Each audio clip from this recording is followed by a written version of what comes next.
Okay, I can't do your hat. There you go. Okay, everyone here today that you'll see is a champion from our event. Most of these people either raise more than $1,000 or some of them are Red Riders.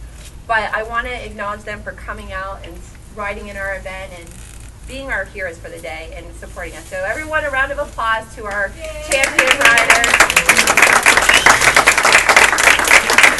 And I actually asked a couple people to talk briefly. Pam this was her first year riding in our event, and she was going to say a little something today. Yeah, this was our first year riding. We got into biking again probably last summer, and I not only have my husband here and my son, but I also have 2 daughters, and they all have type 1 diabetes. So, you know, we trained for it. I was physically prepared for the day. Emotionally, I was a wreck. Jessica can account for that. When everybody left the starting point, I just kind of melted. It was just tremendous to see so many people come out for a cause that hit really close to home for us. I mean, to have 4 type 1 diabetics in one household has been a lifetime of, I don't know how to say it. Be kind. Be kind. It's been interesting to say the least. It's been challenging. It's also, after my last child came down with it kind of put us all on the same level, because they could all feel for each other, they could all take care of each other. We were all on the same playing field again, and that was kind of maybe one of the blessings of it. Another blessing of it is I teach nutrition to 7th and 8th graders.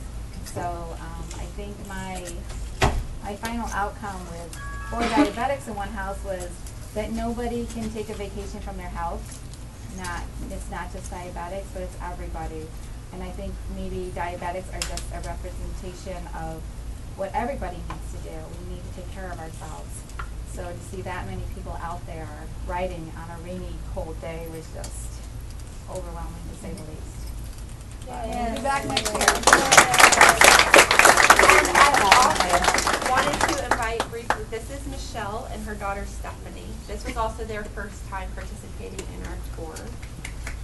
So we did. This is my daughter Stephanie. She's 7. She was diagnosed a year and a half ago at the age of 5. To put it bluntly, the past year and a half has sucked. It was really nice doing the tour. You know, diabetes is an invisible disease, and it was nice seeing the other Red Riders out there and just her knowing that she was not alone, and that there's a lot of other people out there doing this, and they're staying active and staying healthy. And it was just nice to have a lot of support, and Stephanie even rode 5 miles for 15-mile route.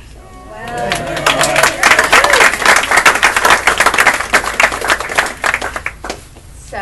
So, that being said, I want to thank everyone who came out. This was my first year managing the event, and I have to tell you, coming up from Watkins Glen, it was a little nerve-wracking, because then it's like a whole new group of riders that I had to know, and a whole new group, but I never felt so welcome. And I'm so excited for planning like this event, and my ideas now are going crazy. Like after I got to see the energy from the riders and like just knowing the area, like I'm super excited as to what we can do this event and how we can expand it and make it bigger, and also bring more diabetes awareness to the area so that people have a better understanding of this disease and not just go from the labels that people put on them 10, 20 years ago, but actually be more aware of it now and just realize that we're pretty much all at risk for it. It doesn't matter your size. It doesn't matter. We're all at risk. So thank you again. And if everyone can give each other a round of applause. You guys rock. You guys all rock. All right. So if I now have the music to turn back up. Before we do that, we do